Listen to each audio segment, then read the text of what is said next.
Welcome back to our series on your church and Bitcoin. We've talked about why you should care about Bitcoin and what Bitcoin really is, but you may still be wondering, is Bitcoin a scam, a Ponzi scheme, a waste of energy, or even worse, is Bitcoin evil because it's used by criminals or because it's worldly or promotes wealth inequality? Even if we can see and acknowledge the inefficiencies and injustices of the current system, we certainly don't want to trade it in for something worse. So these are all great questions to be asking. Let's start with Bitcoin as a scam. You may have heard that Bitcoin is just a Ponzi or pyramid scheme that relies on a constant stream of new suckers, and that at some point the music will stop and someone will be left without a chair. The problem with this line of reasoning is that Bitcoin, like any other commodity, is an asset without an issuer. Satoshi is long gone, and unlike the creators of alternate cryptocurrencies or altcoins, like Ethereum's Vitalik Buterin, he didn't pre-mine or reserve any of the supply for insiders, and has never moved or sold a single coin. Unlike Bitcoin, which is an asset without an issuer, Ponzi schemes typically involve buying securities or shares from a company or promoter that eventually pulls the rug from under their followers. And sadly, this is the exact pattern that many altcoins have followed, which continue to give the entire crypto space a bad name. It's easy to conflate Bitcoin with scammy altcoins, but the reality is that Bitcoin doesn't really fit into this category. For more details, read Chapter 9 in Gradually Then Suddenly by Parker Lewis. Peter Schiff, an outspoken proponent of gold, made a more nuanced argument for Bitcoin being a scam when he tweeted this: "Well, Bitcoin has become a real threat, not to gold but to the US. The threat is that the government squanders the public's money buying it, in the process misdirecting more capital to Bitcoin and blockchain-related businesses at the expense of productive businesses." Schiff argues that Bitcoin is a scam because it wastes money that could otherwise be directed to people that are producing actual products and services for the economy. On the surface, this same argument could be used against Schiff's beloved gold because gold also attracts plenty of money that could otherwise be spent to develop capital goods that can produce useful things for the economy, but we reject Schiff's premise to begin with. What Schiff is really saying is that saving is bad for the economy, at least relative to investing in capital goods, but this doesn't make any sense. In order to make an investment, you must first save, and those savings have to be held in something that is, by definition, not a capital good. What Schiff really objects to is that Bitcoin can be used as savings because it has no value, but we already covered this objection in the previous video. For more details on saving, investing, and capital goods, read Chapter 6 and Chapter 13 in Principles of Economics by Saifedean Ammous. So what about the idea that Bitcoin is a waste of energy? The reasoning is that Bitcoin's proof-of-work protocol wastes energy, which drives up energy prices for normal people and may even cause climate change. For all the ills of fiat currency, many would claim that at least it doesn't waste a bunch of energy like Bitcoin, but this isn't exactly true. In the previous video, we pointed out that the dollar is actually backed by the full faith and credit of the United States, which is another way of saying proof of war, a wordplay on Bitcoin's proof-of-work protocol. The idea is that the United States has to spend significant resources, particularly on the military, to signal to the rest of the world that it has the power to ensure that other countries continue to use the dollar as a global reserve currency. In this context, the cost to run the dollar system is actually the sum total of all the government spending on the military and other agencies like the IRS, and all the private sector spending on banks, financial services, and the Federal Reserve, which is orders of magnitude more resources than Bitcoin miners consume. For a complete cost-benefit analysis of fiat versus Bitcoin, read Chapters 12 and 17 in the Fiat Standard by Saifedean Ammous. And for a bit of a different perspective, read Chapter 4 in Broken Money, where Lyn Alden presents a unified theory of money which combines the idea that all monies throughout history can be viewed as both commodities and as credit. We won't get into the details here, but it's well worth the read. The point is that all monetary systems, fiat or otherwise, cost something to operate, and there really is no such thing as a free lunch when it comes to coordinating human action. Countries based on command economies, such as the Soviet Union during the Cold War, became painfully aware of this fact as they tried to wield a giant bureaucracy as a coordination mechanism instead of using money and the free market, and they ultimately paid an even higher price for this function, with much less efficiency and efficacy than the West. So we need to disabuse ourselves of the fairy tale that economies of scale can be coordinated for free, and instead try to reason about the lower bound for what this coordination might cost as a percentage of the productive output of the economy. It's possible that Bitcoin may be approaching the lower bound for this cost, but at a minimum, it is way less expensive and more efficient than the dollar by comparison. In the end, like most engineering solutions, there's actually an underlying physics problem that has yet to be solved.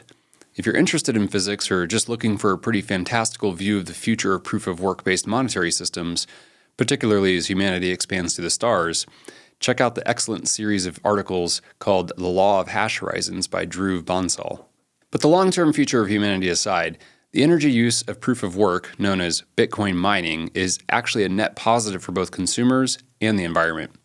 You see, Bitcoin miners are paid by the Bitcoin network, the first truly global, decentralized, and unregulated free market. This is great, but it also means that competition is fierce, and miners must seek out the cheapest energy from around the world or risk failure. Because of this, miners often gravitate to remote areas with low population density and abundant waste energy. In other words, miners are monetizing energy that would not otherwise be purchased by anyone, much less normal consumers. In other cases, miners are able to position their operations close to renewable energy sources, which can also be intermittent, such as wind farms. In order to get the best prices, they make deals with the energy providers to spin down operations during peak loads or during times of low power output, thereby making renewables an economical option when they might otherwise be cost prohibitive. All of this is, of course, both good for consumers and for the environment, but you typically won't hear this story from industry insiders that have a vested interest in the fiat system. For more details on why Bitcoin is not a waste of energy, read Chapter 10 in The Bitcoin Standard by Saifedean Ammous and Chapter 8 in Gradually Then Suddenly. But what about criminals? Isn't Bitcoin used by drug dealers and terrorists? Or isn't Bitcoin used for money laundering and ransoms? The short answer is yes. Bitcoin, like all other forms of money, is used by both criminals and law-abiding citizens. The better question is, do criminals use Bitcoin more often or to a larger extent than other currencies? Or are the majority of Bitcoin transactions due to criminal activities? It's easy to assume this is true because Bitcoin's blockchain allows for anonymous transactions, and this attracts the wrong type of users such as criminals and terrorists. In truth, the blockchain doesn't store any information that can be used to directly identify people involved in a transaction. And in the early days of Bitcoin, this was probably a selling point to many criminals. As with any new technology, early adopters are often those with the most to gain by using it, and criminals fit this bill as they're always trying to stay one step ahead of the law, whether that's by using a new type of weapon or a new type of money that law enforcement doesn't understand. But despite Bitcoin's popularity on dark web platforms of yesteryear, like the Silk Road, it's unlikely that a majority of transactions were actually due to criminal activity. And even if they were, those days are long gone. Nowadays, the majority of Bitcoin is purchased through exchanges that are in jurisdictions that have KYC or Know Your Customer laws. This means that even if you transfer your Bitcoin to self-custody, blockchain analytics companies can associate that Bitcoin to you with a very high probability. You see, the blockchain itself is actually public, since each Bitcoin node needs to store a complete copy of all the transactions that have ever occurred. In fact, this is why some people promote altcoins that supposedly provide real anonymity, but we'll cover altcoins in a later video. The reality is that criminals and terrorists use global reserve currencies, such as the dollar, far more often and to a much greater extent than Bitcoin because these currencies are more ubiquitous and they're actually easier to launder, especially when using physical cash. What's interesting and even inspiring is that Bitcoin is actually used by those on the margins of society. But we're not talking about criminals. We're talking about the billions of unbanked people that live in developing countries. It can be hard for Westerners to comprehend, but the majority of people in the world don't have access to the same type of financial products and services that we enjoy in the developed world. And for these people, Bitcoin stands as a beacon of hope and inclusion. For many fascinating and often heartbreaking stories about such people, read Check Your Financial Privilege by Alex Gladstein. For more details on why Bitcoin isn't just for criminals, read Chapter 10 in The Bitcoin Standard and Chapter 10 in Gradually Then Suddenly. So moving on to the next point. Is Bitcoin worldly and thereby unchristian? Doesn't the Bible say we shouldn't care about wealth, money, or material possessions? In fact, doesn't Jesus say we should just give up our wealth?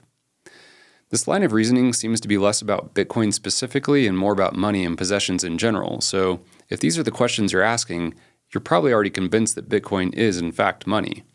Having said that, if these questions are on your heart, remember that there are very few true ascetics in the world. Most people still use money in the form of dollars or other fiat currencies, and they still have many possessions, especially if they live in a developed country like the United States. In other words, maintaining this position can be a bit of a double standard, and the view that money and possessions are unchristian is actually just unbiblical.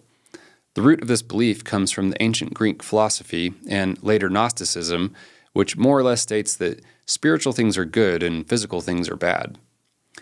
This flies in the face of the creation story from Genesis, where we see a divine, spiritual creator making the physical world out of nothing and calling it good.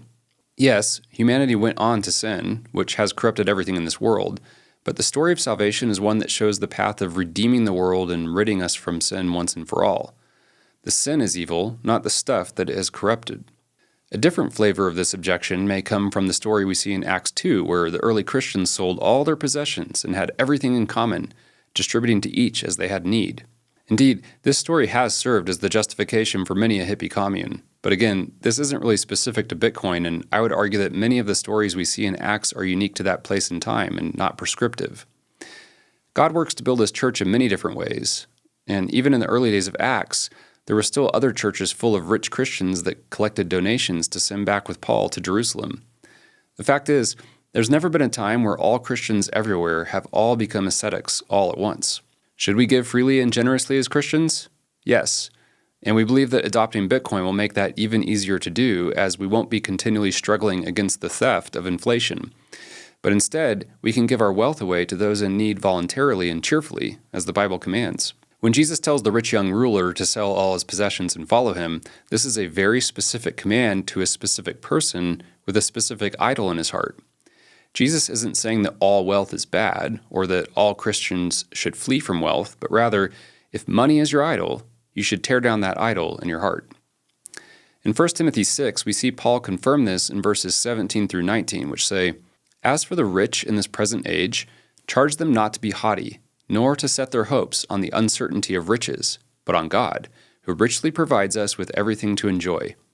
They are to do good, to be rich in good works, to be generous and ready to share, thus storing up treasure for themselves as a good foundation for the future, so that they may take hold of that which is truly life."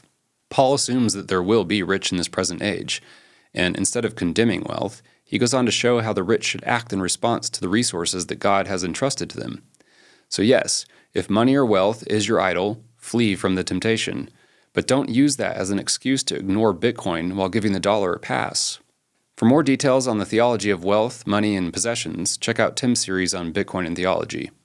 So finally, what about the idea that Bitcoin promotes wealth inequality because the initial distribution is unfair and disproportionately rewards a few early adopters at the expense of everyone else?